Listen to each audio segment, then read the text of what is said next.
Après un tour, Caleb ne pouvait s'empêcher de revenir vers la folle. La vie changea pour lui, d'une manière qu'il ne comprenait pas. Les travaux commencèrent à arriver de nulle part.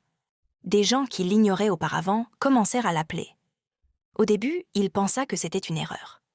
Mais les offres continuaient d'arriver, jusqu'à ce qu'il commence à refuser du travail, tellement il y en avait. De petits montants commencèrent à entrer dans ses mains. Pour la première fois depuis des années, il pouvait manger correctement et garder encore de l'argent. Il ne se contentait plus de petits gâteaux. Il achetait maintenant de gros gâteaux pour la femme folle. Parfois de la viande, parfois des boissons. Plus il la visitait et mangeait avec elle, plus sa vie avançait. Ses vêtements changèrent. Il ne portait plus de chemises déchirées. Il acheta des pantalons propres et des sandales. Les gens commencèrent à le saluer avec respect. Certains l'appelaient même Chef Caleb. Les mêmes femmes qui l'avaient rejeté autrefois commencèrent à lui sourire. Elles riaient avec lui. Elles lui demandaient comment s'était passée sa journée. Caleb avait l'impression de rêver. Après une semaine, l'orgueil entra dans son cœur. « Je n'ai plus besoin de cette femme folle, se dit-il. J'ai de l'argent maintenant. Je peux profiter de la vie comme les autres. » Il arrêta d'aller la voir. À la place, il suivait de belles femmes. Il dépensait de l'argent. Il buvait. Il faisait ce qu'il fallait faire. Il commença même à planifier des investissements.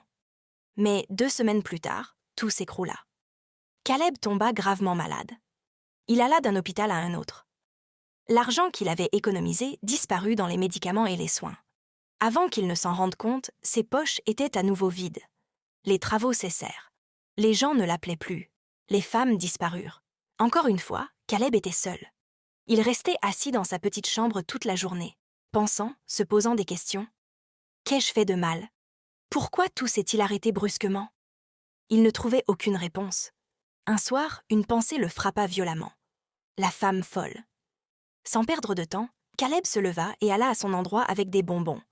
Il les lui donna et ils se retrouvèrent comme d'habitude. Une semaine plus tard, les choses changèrent encore. Le travail revint. L'argent recommença à couler. Cette fois-ci, encore plus qu'avant. Caleb était heureux. Il recommença à profiter de la vie. Il dépensait librement.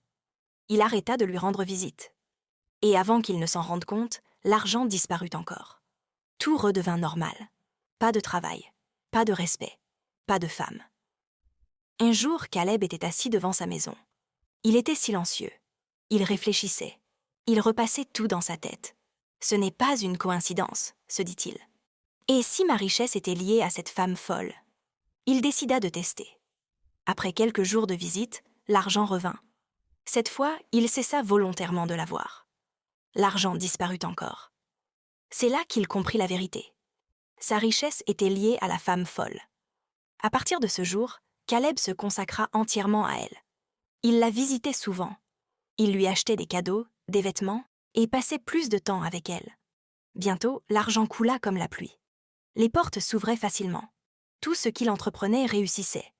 Caleb devint riche. Plus tard, il déménagea dans une autre ville, où personne ne connaissait son passé. Il construisit une maison. Il ouvrit des commerces. La vie devint confortable. Avec le temps, Caleb oublia encore la femme folle. Mais cette fois-ci, l'argent ne disparut pas. Caleb commença à chercher une épouse. Il rencontra beaucoup de femmes. De belles femmes. Des femmes instruites. Mais aucune ne le satisfaisait. Il manquait quelque chose. Elles ne savaient pas ouvrir les chemins comme la femme folle. Les mois passèrent. Toujours pas d'épouse. Chaque fois qu'il était seul, il pensait à elle. « Comment puis-je épouser une femme folle ?» se disait-il. Il essayait de chasser cette pensée. Mais plus il essayait, plus elle devenait forte. Un jour, il décida d'aller la voir. Quand il arriva, elle n'était pas là. Il chercha partout. Il demanda aux gens autour. Personne ne savait où elle était passée. Caleb rentra chez lui inquiet. Cette nuit-là, il ne dormit pas. C'est à ce moment-là qu'il comprit la vérité. Il l'aimait. À partir de ce jour, il allait là-bas tous les jours. Parfois du matin jusqu'au soir. Rien.